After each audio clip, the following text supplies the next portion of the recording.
Well, okay, so the thing I want to talk about, like I said, feeling bad until we die, and the things that seemingly we're never going to get rid of.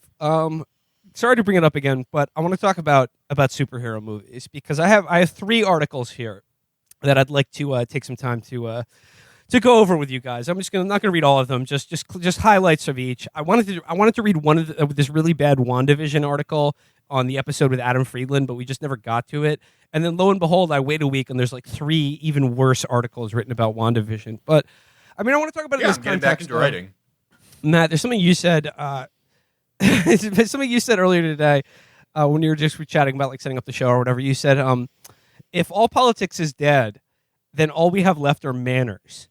And it's like it's this weird moment, and I think this culture war mentality we're in right now is evidence of that. Because like, what is culture war if not just a contest over what kind of manners people are allowed to have in public?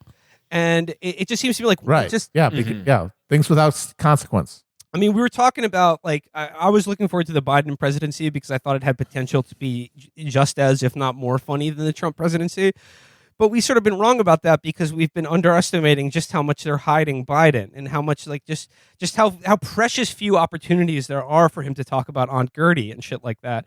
And another thing I got to say I was wrong about is this idea that I was expecting like if Biden became president and Trump was out of there, like everyone would just sort of this culture war like shit would just sort of melt away a little bit, because I thought, most liberals don't really give a shit about this stuff to begin with, and it's only useful to them like as a cudgel in a political contest against the right.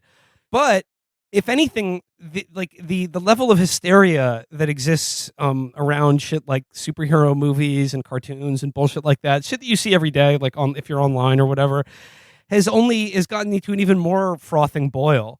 Because I think in the absence of people, like when they come face up against the fact that like there is nothing that like the Democratic Party or Biden is going to do to like deliver on your behalf or like solve any of these problems through politics, all that's left is culture war. And I mean that for both Republicans and Democrats. I mean, like the Republican Party has nothing to say to anyone except other than like, oh, they're trying to take Dr. Seuss away from you. And it's just as true for the Democrats. It's just like all we have is this hysterical, frothing, fucking ongoing, just people are winding themselves up tighter and tighter and tighter about manners, essentially. I think that's what culture war stuff is about, and placing even more emphasis on these cultural products as a means to as a way to achieve things that politics not just can't do anymore, but like don't exist at all to fulfill that function. Yeah. And so I just in light of that, like this is the first article here. This is also in the Washington Post. This is an opinion piece. It says, America is incredibly divided. Superheroes can teach us how to come together again. And it's just like, even if you believe that's true, it's just like why are we placing, like, why do they need this responsibility? Like, I guess you can read into this moment in culture and try to like pick out certain things that you think are optimistic, but like, isn't it just a really bad sign that we're just like, oh, like I know America seems more divided than ever, but you know what? Justice League could show us a way out of that. It may seem like we're doomed to be annihilated by our own inherent flaws that we cannot overcome within the system that we've created, but maybe a supernatural, superpowered force will emerge to rescue us from certain doom. Yeah. I mean, it's literally like you're saying I want them to fulfill the fantasy that they fulfill in the movies. So I'm just going to save us. I'm jumping ahead like the middle of the article here, but it says, but when you see a godlike alien cooperating with heroes out of fables and Greek myths. Okay, I'm going to pause right there because it is one of my like least favorite little like canards that I've seen pop up more and more over the last year or months, especially as the Zack Snyder Justice League movie comes out, is people defending superhero movies with the line that you don't understand. Superheroes are modern mythology. And this is just like Apollo and Zeus, but for America in the 21st century. And I'm like, when I hear that, it feels like sandpaper being rubbed against my face. Because not only is it not true, but it's just such a transparent attempt to imbue some kind of like cultural or historical value to pop culture trash. And I'm not even opposed to pop culture trash, but it becomes grating when it has to be like given this importance that it's not warranted. Well, that's the thing, is that people say, oh, it's just like the ancient Greek myths. It's, ancient Greek culture wasn't just talking about what Hercules did all day long. Like, they had other shit going on. Like, there were fucking too. like Sophocles and Aristophanes and shit. It was not all, hey, remember the time that he fucking really he fucking cleared out a stable really fast? It wasn't just them recounting the stories over and over again. If we're gonna do this dumb shit, like, actually, the Dark Souls games have a better claim on being modern fables, like a million times more. Like, during our entire Biden conversation, I was thinking about how much it relates to Dark Souls. Whereas, for listeners of the show, like, listen to the show. Pay close attention. This is Felix's interest of the week. We'll see how long it goes. I mean, we're on week 3 of this. Okay, all right. So it's fairly well forecast sustained. is good until quarter 3. And I think the thing we're getting into of fall of 2021, Komodo dragons. I think we're going to get really into Komodo dragon conservation and awareness. But, like, yeah, the messages in like, the adventures and shit is, like, it's good to love your friends. Yeah, friendship is good. It's all Barney. Everyone just watches Barney now, which is fine. Like, if you like watching Barney, that's fine. Just how, like, comic books used to be, like, it was for the guy at your job who always smelled like cum. Yeah. And, like, yeah, that's fine. That's fine. But, like, it's like if everyone watched Barney and was like, this is actually the best thing ever written. And you're racist if you don't watch Barney. Yep. Yep, you're actually right. Yep. So when you see a godlike alien cooperating with heroes out of fables and Greek myths, you might not find it so hard to imagine more productive collaborations in the real world. These teams don't just bring everybody together to work for the common good. They also make room for people from vastly different cultures and experiences, and they triumph when members learn to respect each other's abilities and perspectives. What are groups such as the Justice League or the Avengers, but non-governmental organization with more capes and fewer acronyms? Oh my! Now more than ever, we need stories. No, they're not. By the way, no, they are not. SHIELD, for example, is literally a government agency. This is the They are paramilitaries of the U.S. empire. This is the most ideological Which, of thing course, is also what NGOs are. But yes, the ideology. This is the most ideological thing I've ever, like,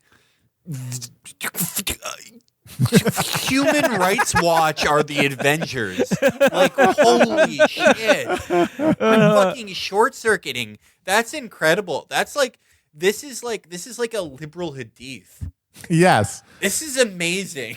Yeah, and you know what? That's honestly one of the few useful things about the Marvel movies, because they are just such hegemonic track, but they at least are fairly straightforward in saying that, yeah, superheroes, if they existed, would be part of the state apparatus. That there is no, like, the DC fantasy of Superman and those guys is that there is some sort of authority and power beyond even the state. You know, like it things like justice mean something to it, whereas the Marvel movies tell you pretty outright, no, there's just America, and then we are people who have like the most technology to fight on behalf of America. So it goes here. Now more than ever, we need. That's another little trope. When I now more than ever we need. Whenever I hear that thing in any piece of cultural criticism, it's like, oh God, it's like a caustic, it's like a chemical burn on my skin. Yeah, that's that's one of those rhetorical tricks that only works on Homer Simpson. So he goes, now more than ever, we need stories about larger than life people who are concerned with founding something altruistic that will outlast them. You know what's amazing about this? You could write this article about Family Guy. I have. Thank you very much. Yeah. You could be like, listen, we're all there. We have Peter. He has a good heart, but he can be bigoted sometimes and small-minded. We're Meg. Everyone hates us, but we're also a part of the family. The baby is a gay genius, and that's part of America. And he works for the government. Everyone has that guy in their neighborhood who jacks off a lot. Jeffrey Fiekelman. That's China. Like, it's like the same thing. This is the last two paragraphs I want to read from this. The goal of all this team building, to establish something that can outlast changes of membership and the occasional apocalypse, an organization that is bigger than any one member. In an age when multinational cooperation is on the wane and trust in public institutions at a low ebb, watching superheroes invest in creating a shared symbol can be downright inspiring. Matt, like, this is exactly what you said. She like, this person is, they want like the fictional function of superheroes to be performed by superhero movies in the real world. Yep. Well, because that's the liberal that's liberal idealism. It is there can be no political power exerted. You're alienating your power away to this structure. Things change because people's ideas, the people who govern the structures, ideas are changed, and things like culture change them. And so the only hope for the future is a literal superheroic intervention where enough of us watch these movies that we all are transformed internally to behave differently. And that literally is the only redemption there can be within this system. That is the only redemption liberalism can provide, is the function of a fucking superhero. And Matt, I was thinking it also too. I mean, again, this may be like tangentially related to my ongoing gripes with cultural criticism and superheroes in general. But something you said the other day, again, just in an unrelated conversation, where you talked about how American, like the dominant ethos of like American liberalism is self-restraint in the service of mastery over other people. And the dominant strain of conservatism is the complete freedom from self-restraint in service of mastery over other people. Yes, and it's just all about how you the carrot or the stick, the mastery. It's all about how you justify the mastery. For the liberal, it is one's self-restraint that gives one license to control others. Yes, that's the proof of its virtue. It used to be that you were one of God's chosen, and now it is that you have the correct virtues to order society correctly, and that's why you should have power. Whereas for the conservative, having power is the justification for having power because it gives you the ability to assert authority through compulsion. And honestly, it boils down to your relationship to capitalism.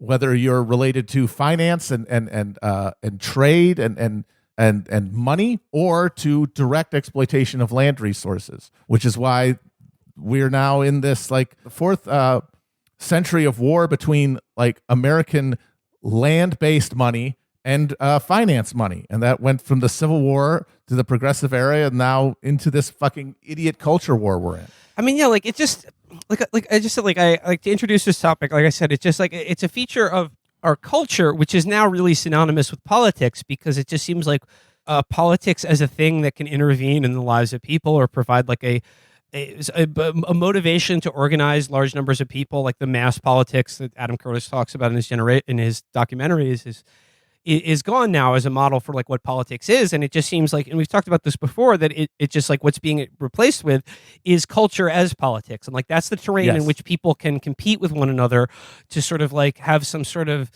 metric by which to judge like who's in charge or who's winning and losing in our politics, culture, whatever. And like what it really does is mean that like we don't have a culture anymore. We don't have this is the death of culture. And I really, I'm sorry that it's such a cliche, but like how can you not associate superhero movies and superhero culture with this phenomenon that I'm talking about? And also, they want you to love the bomb. They want you to love the pillow smothering your fucking frontal lobe. And you know, like, and it's hard, and it's hard to separate from me from, like I said, like in the climate of like cultural criticism and the way which we consume and like talk about art in our culture and just everything in general, like entertainment of any kind, is been worked up into this fever pitch of like this sort of neo-Victorian moment of like it's just this mutated form of kind of like old American Anglo-Puritanism and Protestantism, but that is reasserting itself in this like ever more fever pitch in the way people argue about or have to consume or have to like this absolute dog shit, this drivel for babies, which is what we're talking about here. It's the closest thing to church is going and experiencing these fucking mega cultural moments that affirm a value that you now represent by having witnessed it. But also it's about like the people who aren't taking part in this phenomenon are also like suspect. And I don't mean superhero movies like specifically. I just mean like there's this whole thing about people like you demonstrate that you're in by like I said, performing, for lack of a better word, like these certain kinds of cultural tropes. And if you're not doing that, then like that, or if you're just simply like you could be doing the opposite and being like, oh, I'm for freedom of speech and I'm against all this like woke cancel culture stuff. But if you're simply not doing anything, that also marks you as sort of suspect. It marks you as sort of like outside the body. And like it's just sort of like any influence culturally or artistically otherwise that comes from that needs to be sort of quarantined and purged. So speaking of things I'd like to see purged from the culture, let's talk about WandaVision, because I have two articles about WandaVision that I think basically are hopefully will illustrate more clearly what I'm trying to articulate here. And I think this should be a good warning right now. If you're concerned about any WandaVision spoilers, I would recommend that you turn off the podcast right now, then unsubscribe from the podcast, then never listen to the podcast ever again, and just simply learn life. Just learn life. Yeah, it's time for you to take up some grim truths in Romania. You need an email list. You need to start generating passive income. Yeah, you need passive income. You need to do 12 hours of sparring a day, which is good for your brain and prevents COVID. And yeah, no, I don't think you've ever learned a grim truth in your life. All right. Well, okay. It's time to start facing some grim truths. This is the first one. There's an article in Salon.com by Melanie McFarlane. And it says here, the headline is, WandaVision concludes by giving Martin Scorsese the MCU film he always wanted. It's just like, like he didn't want any of it. He didn't want one. He didn't want it. Like, he was not going, you know what I want? I want a good Marvel movie. He didn't want one at all. He's make other movies that aren't like that. I love how their thing with Scorsese is like, oh, who gives a fuck what he says? And then just like everything after he made just like a passing comment about how he doesn't like these movies, people are like, oh, check this out, you fucking old piece of shit. This episode of Barney is exactly what's good about your movies that I hate. Matt, that's what you were talking about earlier, is like it's not enough that like all this shit exists and is like so hegemonically saturated our culture. It's like the people who are invested in it can't stand anyone else not being also like affirming that like this is good. This is good. We all like this because deep down inside they know it's shit. They know it's fucking junk food for their brain. They know it sucks, and then but the thing is, it sucks, and yet it's still here. I watch it. It doesn't do what I want it to do. I want it to make everybody nice. I want it to make everything better, but it won't do it. Could it be a problem with it? No, because I can't conceive of a world where that thing is not part of my integral conception of myself. It's everybody else. It's everyone else's fault who does not appreciate it like I did, and so even though your whole idea hinges on this thing working on people whether they want it to or not, you have to second yourself to the battle of badgering other people. But really all you're doing, trying to do is convince yourself. And you're arguing against the things you know are true but can't admit. Well, we were talking about culture war earlier, and culture war is interesting from a political or like political media especially perspective, because it's one of those wars where no side wants to win. Yeah. No, God, no. Winning isn't the point. Fighting is the point. Right, fighting's the point. You sell more of everything by fighting it. You don't it's the dynamo. It moves the thing. Right. You don't actually want things like Dr. Seuss being canceled or whatever to stop happening. You want that to keep happening because that keeps the whole thing going. Yes. It's why our modern wars never end. It's the same basic reasoning. But the one area where you do want to win a culture war is if you're Disney. Mm-hmm. Because there's money at stake. Because it's like, oh yeah, that's total dominance of the marketplace. It's different for us. We can own the entire marketplace. No one can own the entire marketplace in politics in America. By definition, then it's not politics anymore. Right. But in media, you can. Disney practically does. Thanks to politics.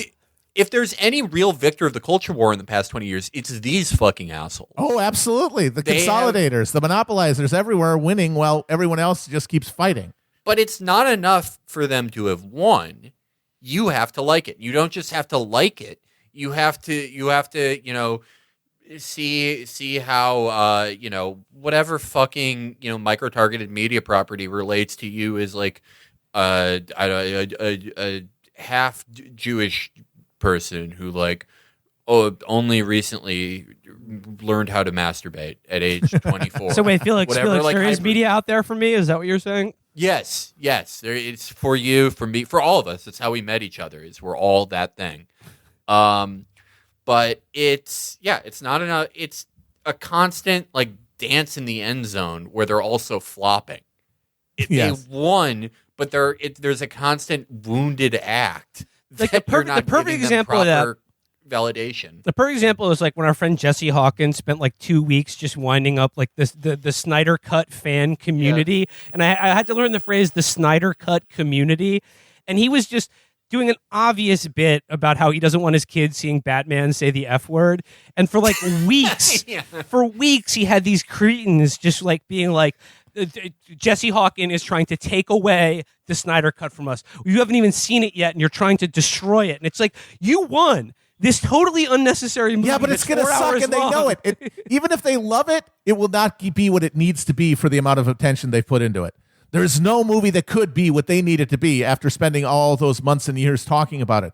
There's nothing that could hold up to that. So by definition, the experience of watching it will be disappointing. And they will have to be able to put some name to that disappointment. And it's going to be all the people who didn't take it seriously or were biased against them because of Disney or because of wokeness or whatever. They have to put it on someone else because they cannot confront the fundamental fact that that their life is oriented around bullshit. I have been a fan of several like kind of niche cultures. They're not necessarily super niche, but definitely like outside at their time of mainstream coverage. And if you got 100 people in a room, you probably wouldn't get 10 of them who like this thing at the time. Like for this instance, we'll use MMA. MMA, when I first started watching it and when I got really obsessed with it, it was not a huge thing. It definitely had a very loyal fan base in the United States that could sustain it, that could make the owners of the biggest promotions tons of money. And it was definitely like an active subculture, but it was less popular than it would grow to become. And the thing I always noticed with this was, I don't think MMA has ever been better than this period. And this isn't just nostalgia. The quality of the fights were often better. It was a better sport for a lot of reasons that I've talked about before. But there was this constant insecurity with fans of not getting the same respect as like basketball or football or whatever. And it was always bizarre to me because it's like, who gives a shit? How would that impact your enjoyment of this at all? But that insecurity went on to be one of the forces that destroyed the sport because it caused it to shave things away. It caused it to be standardized in a way that, in their attempts to make it like any other sport, stripped it of many of its outside marginal qualities that made the fights better. Whether it's Zack Snyder or Marvel or fucking WandaVision or whatever, same thing. This is already baked into it. Like the way of making it mainstream is already baked into it because it was built by a robot. It was built by an algorithm. They know exactly how to take this thing that used to be, like MMA, a very profitable, active subculture in comic books, and build it into something that everyone from like the 53-year-old mother of two in your office to like your 14-year-old brother watch. They all get excited for it. But they still have this attitude of an insecure subculture, which is insane to me, given the amount of money and viewership on all this shit. But there's a political element to this as well, and that I want to get into, and it's this idea that like making fun of these gigantic corporate products or being critical of them is like, as I alluded to earlier, it's currently interpreted as like evidence of betraying some kind of like crypto fascist or reactionary belief inside yourself, that like you don't take WandaVision seriously because it's like about a modern, complicated woman and not a sleazy Italian criminal. Yeah, well, I mean, this is something I love. I am fascinated by the Snyder people. I find them way more interesting than the Marvel people. With the Marvel people, like the rabid Marvel people, like everyone's a Marvel person now, but like a rabid, like they pretend to be the characters on Twitter. I mean, that level of involvement. And there are a lot of those people. What makes them so unsympathetic is because they have won more than anybody. Because Marvel is the whole thing. Like the Marvel is the. I mean, it's Disney, it's Marvel, it's the victorious side. The Snyder people are sort of. I mean, obviously within the greater firmament, as superhero idiots, they are triumphant. But within the thing they care about, the battle over like aesthetic hegemony, they're losers. So they have a chip on their shoulder, right? So that actually exists, right? So that's what I was gonna say is that with the Marvel people, I don't really get mad at any of these people individually because it's like, oh, everyone's just mentally ill from the past like 10 years or so. Yeah, no, it's coping mechanisms. I don't think opium. you should get personally mad at anyone for bad posts. It's like everyone's just going fucking crazy. Yeah. You can make fun of it, but yeah, I don't think you should get mad at it. But for the Snyder people, they're interesting to me because they give me an insight into what the future will be. Because Zack Snyder, no matter what you do to him, he's a white guy, right? Who made 300 and all this shit. There's not a lot you can dress him up in. You know? Yeah. His last name's Snyder. He's another just American fucking crowd or whatever he is. He's a crowd from Green Bay, I believe. Wow. But you when you like criticize him, I've seen like a lot of my friends like just get screamed at by Snyder people. They have like the external trappings of it. If you just saw it on the side of your eye passing by, you would think it's like, you know, really woke people yelling at you over something. Like you made a joke about suicide or something or fucking whatever. But they're using all this like marginalized platform, deplatform language at the behest of just a director they like, and it's completely removed from politics. And I realized everyone kind of does that now. Everyone is the triggered antagonist in like a Ben Shapiro confronts a college student video. Mm-hmm. And Trump people are like that. Like, you know, like we talked about where it's like, you need to let us heal after we lost. You're invalidating, blah, blah, blah. Yeah. Yep. It just, everyone, whether, like, the Snyder people seem mostly apolitical. They probably lean Democrat because that's what happens with media hyper consumers. But even that will polarize. Yeah. And everyone, regardless of their politics, regardless of whether they're like, you know, fuck cancel culture or like they're just equally moronic, like cancel culture isn't real and it's good, like type thing. Yeah. They're all going to talk like that way because the only thing we'll have left, the boomers get the dying light. They get Joe Biden. They get Joe Biden linking himself with the fire and the kiln of humanity. Yes. And they get to die with him happy thinking the fire went on forever, even though it's being reduced to embers. But the younger people, Gen X and younger, all they can do is just portray weakness to each other to get sympathy because hollow sympathy is the only thing left. And in one of our futures, everyone will talk that way. From the white kid who calls you the N-word on Xbox Live to, you know, the most triggered college student in the country. Everyone will be like that. But this next piece, Felix, this gets to what you were talking about, how but everyone just wants to cultivate a sort of righteous self-pity in other people, you know? And this one is about how Wandavision rewrites the myths of surviving trauma. Oh, boy. And it goes here. My favorite topics, Disney properties and trauma. Bring it here. I'm just jumping in the middle here. It says they just committed to their love for each other when Wanda was forced to sacrifice him to save the universe from Thanos, only to helplessly watch as the Mad Titan brutally tore the Mind Stone from Vision's skull anyway. This is so fucking stupid. This is so fucking stupid, dude. Nearly, the big purple guy who hates the world. Me, but these characters have names, and I have an emotional relationship to them. I mean, okay, everything's stupid. Like, everyone here has like cried to media or like felt an intense attachment to something that's stupid. We all have, but it's like, man, this shit's really fucking stupid. And what makes it stupider? The purple guy who hates half the world killed my But husband. what makes it worse than just being stupid in a way that like I think all normal people should be able to relate to. Like, you know what I'm saying? Like I have plenty of like dorky cultural interests or things that I care about, probably to an absurd degree, or at least ones that strains, you know, rationality or my otherwise developed critical faculties. But what makes it like beyond stupid and to like actually kind of offensive is the need to shoehorn in like actually like real world problems, like you know poverty or people experiencing like grief and trauma into this bullshit, where it's just no, so I'm just gonna read here. It says, in a socio-political climate shaped by movements like the Women's March and Me Too, trauma survivors deserve nuanced portrayals in the media that humanize us, not to reduce us to cruel caricatures. WandaVision subverts this trope by confronting, rather than ignoring, the complex and debilitating effects of severe, repeated trauma. As a TV series, the show affords Wanda the opportunity to move through the entire reality of her trauma, ultimately transmuting her loss to further her personal growth and sense of self. Wanda meets her matches in Monica Rambeau and Agatha Harkness, who both catalyze her inevitable confrontation with her trauma.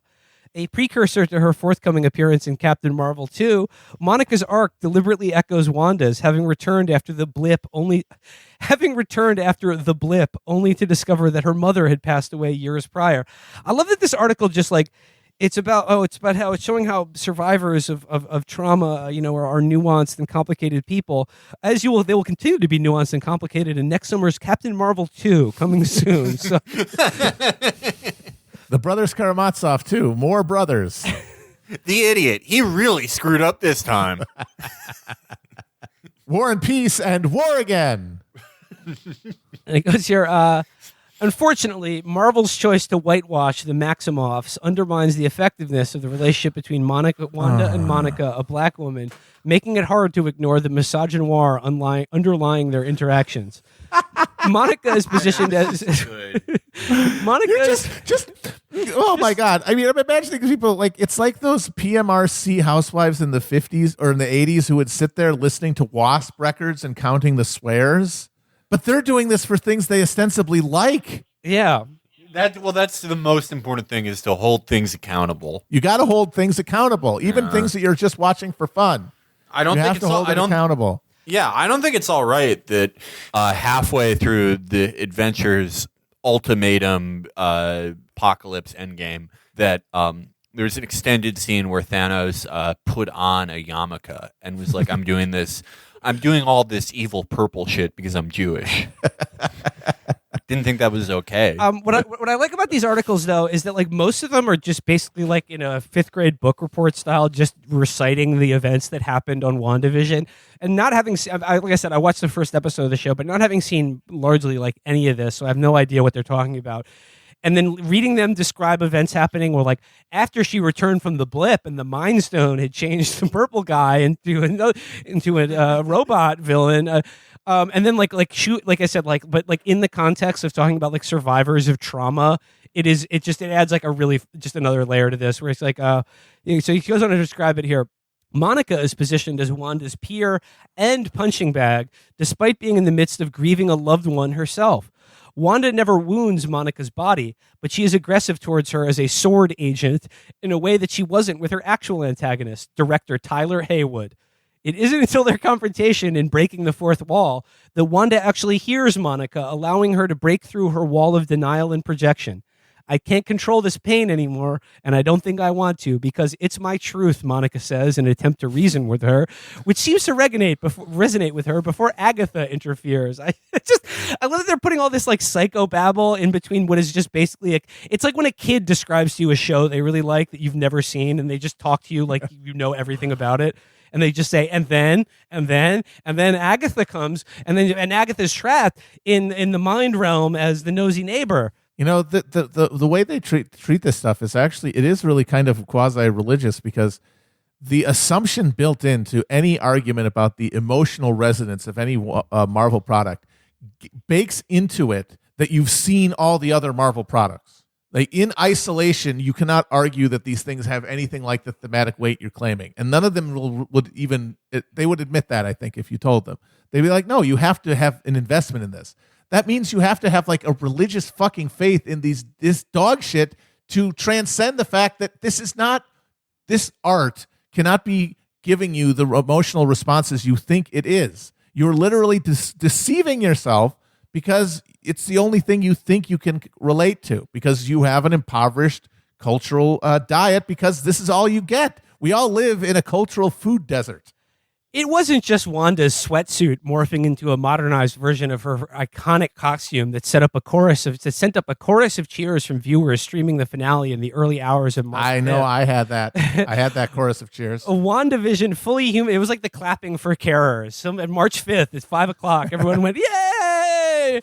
It's WandaVision's sweatsuit has morphed back into a modern version of her iconic costume. Her iconic costume. By the way, This character, Scarlet. By what's the her way, name? Scarlet Witch was like one of the most D-list characters in the Marvel. I don't know anyone who's ever fucking given a shit. And about- she's probably spent like she's been in the movies probably like a combined 45 minutes. less than that, like And way it's less like than this that. person. It's like all of this, by the way, all this stuff about her relationship with Vision that we're supposed to feel, it literally boils down in the text, like not what they're bringing to the text because of their whatever they're telling themselves, but in the actual text of these movies, the entire architecture of this relationship that they build a whole show about, where they're going to explore grief and it's the way it works through your life, is a 2-minute scene where they're like strolling on a cobblestone street in London and Vision like looks like Paul Bettany before an ogre attacks them.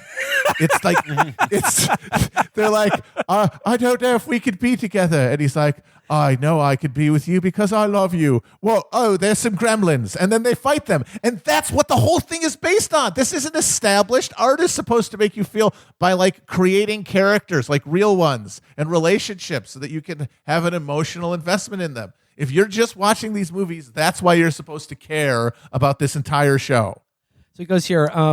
She outright defies the myth that survivors are only stronger because of their pain or forever broken by it.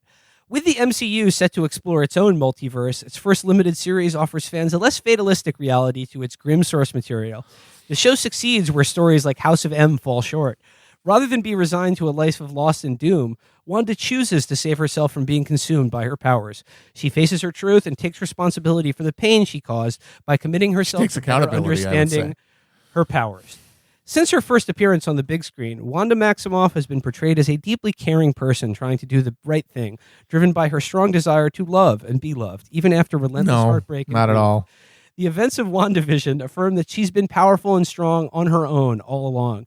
But just like any human being needs to be held and supported in times of vulnerability, the success of WandaVision proves that as the MCU heads into this new era, it can only benefit from extending this type of nuanced humanistic storytelling to its more marginalized characters as well.